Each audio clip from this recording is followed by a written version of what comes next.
May 28th. Mule, all in at 4 a.m. Got off in a good time. Weather not nearly so cold. Looked over the creek but saw no gold.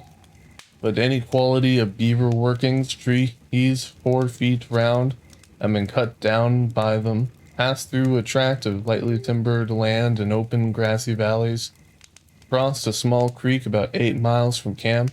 Descending rapidly all the way for 18 miles.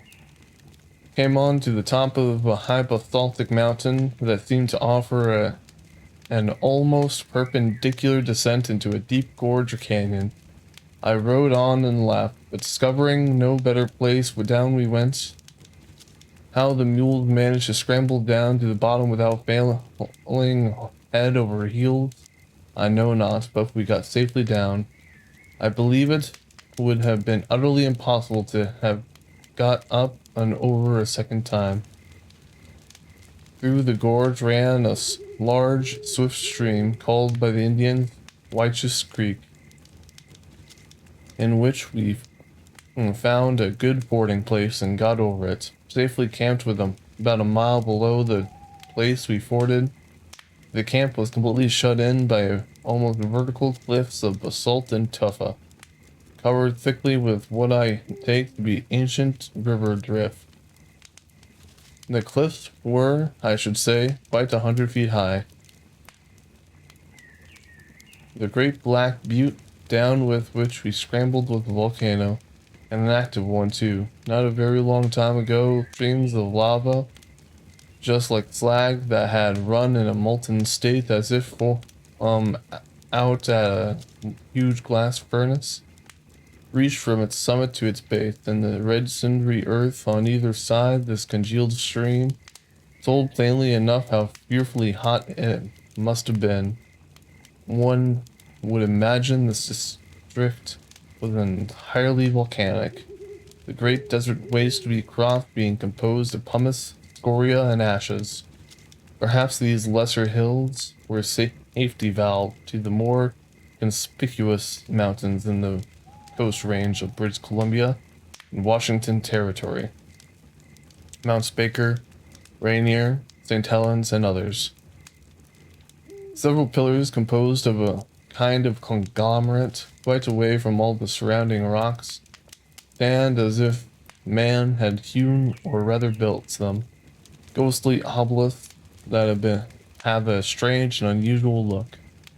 I suppose the portions that once joined them to the mass from which they were detached must have been crumbled off by time's fingers, and these solitary pedestals left as records. Round them too were scores of tiny heaps of boulders, built, as I am informed, by the Snake Indians, who suppose these pillars are the remains of spirits that have been turned into stone. But for what object they really pile up these little altars I could never discover, though the Indians tell you as a powerful medicine, but who can say what that means? May 29th. All night it rained in torrents. I do not think I ever saw so dark a night. The rain put out all our fires, and I saw neither men or mules. Although close to them, got the mules together at 7 a.m., but did not make an early start. In consequence of the men being tired from want of sleep, we managed to start at 8 o'clock.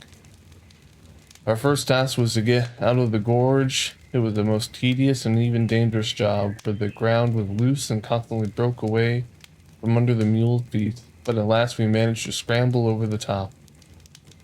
For 20 miles further, it continued a series of uphill and downhill, all loose balsamic ground, and very hard to travel over. Descending a long sandy hill, we came to an Indian reservoir, the Warm Spring Reservation, and we encamped. The house is a large quadrangular building of squared blocks, loopholed protruding through. 6 white men live here, and the Indians on the reservation are the Deschutes tribe. They cultivate a small quantity of ground very badly. All hands are in a great state of ferment.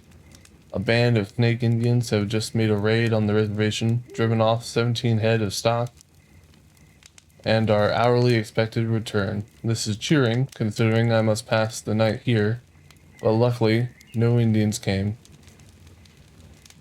May 30th. I should be 17 miles from the camp I am to join. Start with one man as a companion at 3 o'clock in the morning. The silver stream of light from the unclouded moon illuminates the trail we follow as brightly as sunshine. The mules are to follow as day dawns, an open plain is seen. Spreading far away, right and left, long as a horseman gallops toward us. As he nears, I make him out to be an Indian or a skewbald horse. We stop and parley. I find he is a snake scout. Both horse and rider are splendid specimens of their kind. A circle of eagle feathers fastened to the skin of the ermine surrounds his head, and long raven black hair covers his neck. A scarlet blanket, elaborately beaded, hangs from his shoulders. A broad wampum belt contains his knife and powder horn, and in his right hand he bears a rifle, but very little paint daubs his shining red skin, through which every muscle stands out as if cast in bronze. He is a handsome savage, if there ever was one. As we ride in opposite directions, I cannot help thinking that men and mules will stand but little chance if all the snakes are like this sable warrior. Reached a cabin at the Thai Creek after doing 45 miles, where we remained for the night. May 31st. Ride in amidst the tents of the commission, anxiously awaiting my arrival. The following day, men and mules arrived safely. So ended my journey through the wilder parts of Oregon.